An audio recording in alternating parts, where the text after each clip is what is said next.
Hi friends, ഇന്ന് ഞാൻ നിങ്ങളായിട്ട് ഷെയർ ചെയ്യുന്നത് നോമ്പ് തുറക്കുന്ന സമയത്തേക്ക് ഉണ്ടാക്കാൻ പറ്റുന്ന നല്ലൊരു വെജ് ഷോർബയുടെ റെസിപ്പിയാണ്. അപ്പോൾ ഇതിന് മുമ്പ് ഞാൻ മട്ടണിലും ചിക്കനിലൊക്കെ ഷോർബയുടെ റെസിപ്പി കാണിച്ചിട്ടുണ്ടായിരുന്നു കേട്ടോ. ശരിക്കും ഒരു ഒതൻറ്റിക് സ്റ്റൈലിൽ കാണിച്ചിട്ടുള്ളതാണ്. അപ്പോൾ ഇതെങ്ങനെ ചെയ്യുന്നത് നോക്കിയാലോ. ആദ്യം തന്നെ ഒരു പാത്രം അടുപ്പത്ത് വെച്ചിട്ട് അതിലേക്ക് ആവശ്യത്തിനുള്ള ഓയിൽ ഒഴിക്കുന്നുണ്ട്. ഓയിലോ ബട്ടറോ നിങ്ങൾക്ക് എടുക്കുക. ഓയിലൊന്ന് ചൂടായി വരുന്ന സമയത്ത് ഒരു 2 ബേ ലീഫ്, അതുപോലെ ഒരു 3 ഏലക്ക, ഒരു 2 കഷ്ണം പട്ട, അതുപോലെ തന്നെ ഒരു 4 ഗ്രാമ്പും കൂടെ ഇട്ട് കൊടുക്കുന്നുണ്ട്. ചെറിയതായതുകൊണ്ടാണ് 4 ഗ്രാമ്പ് എടുത്തിട്ടുള്ളത്. വലുതാണെങ്കിൽ ഒരു 3 ഗ്രാമ്പ് എടുത്താൽ മതി. ഒരു ഉണങ്ങിയ നാരങ്ങയും കൂടെ ഇട്ടിട്ടുണ്ട്. ഇതിലേക്ക് ഒരു മീഡിയം സൈസ് സവാളയും കൂടെ അരിഞ്ഞതിട്ടിട്ട് നമുക്കിതൊന്ന് വഴറ്റിയെടുക്കാം. ഞാനിവിടെ ഒരു 4-5 ആൾക്ക് കുടിക്കാൻ പറ്റുന്ന ഒരു പാകത്തിനാണ് ഉണ്ടാക്കിയെടുത്തിട്ടുള്ളത് കേട്ടോ. അപ്പോൾ നിങ്ങൾക്ക് കൂടുതൽ അളവിൽ വേണമെന്നുണ്ടെങ്കിൽ കൂടുതലായിട്ട് ഈ ഇൻഗ്രീഡിയൻസ് ഒക്കെ എടുത്താൽ മതി. ഇനി ഇതിലേക്ക് ഒരു 4 അല്ലി വെളുത്തുള്ളി ചതച്ചതും കൂടെ ചേർക്കുന്നുണ്ട്. ഇതിലേക്ക് ഇഞ്ചി നമ്മൾ ചേർക്കൂല, വെളുത്തുള്ളി മാത്രം ചതച്ചിട്ട് എടുത്താൽ മതി.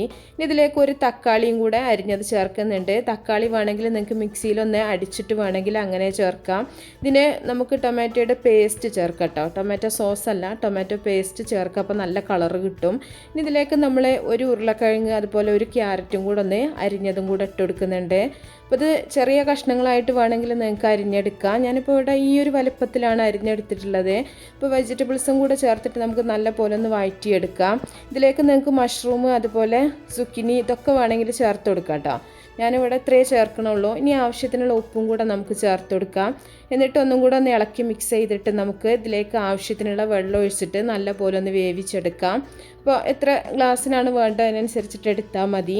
ഇത് കുക്കറിലാണെങ്കിൽ നിങ്ങൾക്ക് പെട്ടെന്ന് തന്നെ ആക്കിയെടുക്കാം കേട്ടോ. അപ്പോൾ കുക്കറിൽ ചെയ്യുകയാണെന്നുണ്ടെങ്കിൽ വളരെ എളുപ്പത്തിൽ തന്നെ പച്ചക്കറിയൊക്കെ വെന്ത് കിട്ടും. അപ്പോൾ ഇത് അടച്ചു വെച്ചിട്ട് നമുക്ക് തീ ഒന്ന് കുറച്ച് വെച്ചിട്ട് നല്ല പോലെ ഒന്ന് വേവിച്ചെടുക്കാം. അപ്പോൾ നന്നായിട്ടൊന്ന് വെന്തിട്ടുണ്ട്. വെന്ത് ഉടക്കേണ്ട ആവശ്യമില്ല കേട്ടോ. ഉടക്കണം എന്നുള്ളവർക്ക് അങ്ങനെ ഉടച്ചിട്ടെടുക്കുക. ഇനി ഇതിൽ ആ ഒരു നാരങ്ങയൊക്കെ നമുക്കൊന്ന് എടുത്ത് മാറ്റാം. ഇല്ലയെന്നുണ്ടെങ്കിൽ പെട്ടെന്ന് തന്നെ അത് ഉടയും കേട്ടോ നമ്മൾ മിക്സ് ചെയ്യുന്ന സമയത്ത്. അപ്പോൾ ഇനി നമുക്കിതിലേക്ക് ചേർക്കാനുള്ളത് ഓട്സാണ്. അപ്പോൾ ഓട്സ് എത്രത്തോളം വേണമെന്നുള്ളത് നിങ്ങളുടെ ഇഷ്ടത്തിനനുസരിച്ചിട്ട് എടുത്താൽ മതി. അപ്പോൾ ഒരു 4-5 ടേബിൾ സ്പൂൺ നമുക്കിതിലേക്ക് ആവശ്യമായിട്ട് വരും. ഓട്സ് നമ്മൾ ചേർത്ത് തിളച്ച് കഴിഞ്ഞാൽ അത്യാവശ്യത്തിന് കുറുകി വരും കേട്ടോ. അത് നോക്കിയിട്ട് വേണം ഓട്സ് ചേർക്കാനായിട്ട്. ഇതിലേക്ക് നിങ്ങൾക്ക് ഗോതമ്പ് നുറുക്ക് വെച്ചിട്ടും ഇതുപോലെ തന്നെ ചെയ്യാൻ പറ്റും. അപ്പോൾ ഓട്സിൽ ചെയ്യുകയാണെങ്കിൽ വളരെ പെട്ടെന്ന് തന്നെ നമുക്ക് ആക്കിയെടുക്കാം. ഗോതമ്പ് നുറുക്കാണെന്നുണ്ടെങ്കിൽ കുക്കറിൽ മാത്രമേ നമുക്ക് ചെയ്യാൻ പറ്റുള്ളൂ കേട്ടോ. അല്ലെന്നുണ്ടെങ്കിൽ ഒരുപാട് സമയം വേവാൻ ആവശ്യമായിട്ട് വരും. അപ്പോൾ ഓട്സ് ചേർത്തിട്ട് നല്ലപോലെ ഒന്ന് ഇളക്കി മിക്സ് ചെയ്യാം. നമുക്ക് ബേ ലീഫൊക്കെ ഇതിൽ നിന്ന് എടുത്ത് മാറ്റാം. അപ്പോൾ നിങ്ങൾ ആവശ്യത്തിനുള്ള ഉപ്പ് ഉണ്ടോ എന്നൊക്കെ നോക്കുക. ഇല്ലയെന്നുണ്ടെങ്കിൽ ആവശ്യത്തിനുള്ള ഉപ്പ് നമുക്ക് ഈ ഒരു സമയത്ത് ചേർത്ത് കൊടുക്കാം. അപ്പോൾ തീ ഒന്ന് ഓഫാക്കിയതിന് ശേഷം നമ്മളിതിലേക്ക് കുരുമുളക് പൊടിയും, അതുപോലെ തന്നെ ചെറിയ ജീരകത്തിൻ്റെ പൊടിയും കൂടെ ഇട്ടിട്ട് നമുക്കിത് സെർവ് ചെയ്യാം.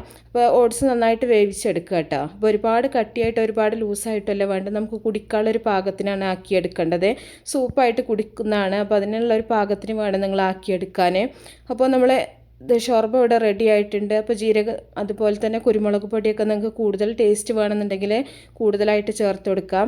അപ്പോൾ ഈ ഒരു പാകത്തിനാണ് നമുക്ക് വേണ്ടത്. അപ്പോൾ ചൂടോട് കൂടി നമുക്കിത് സെർവ് ചെയ്യാം. അപ്പോൾ നല്ല ടേസ്റ്റി ആയിട്ടുള്ള ഹെൽത്തി ആയിട്ടുള്ളൊരു വെജ് ഷോർബയാണ്. എല്ലാവരും ഒന്ന് ട്രൈ ചെയ്ത് നോക്കാം കേട്ടോ. അപ്പോൾ നമ്മുടെ നോമ്പൊക്കെ ലാസ്റ്റായി, എന്നാലൊന്ന് നിങ്ങളൊന്ന് ഉണ്ടാക്കി നോക്കുക. ഇഷ്ടപ്പെട്ടാൽ നിങ്ങൾ തീർച്ചയായിട്ടും ലൈക്ക് ചെയ്യുക, അതുപോലെ ഷെയർ ചെയ്യാം. അപ്പോൾ ഇത് നമുക്ക് മല്ലിയില വെച്ചിട്ടോ ഇല്ലെങ്കിൽ ക്രീം വെച്ചിട്ടോ നമുക്കിത് സെർവ് ചെയ്യാം. അപ്പോൾ നല്ല റെസിപ്പികളൊക്കെ ആയിട്ട് നമുക്ക് അടുത്തൊരു വീഡിയോയിൽ കാണാം.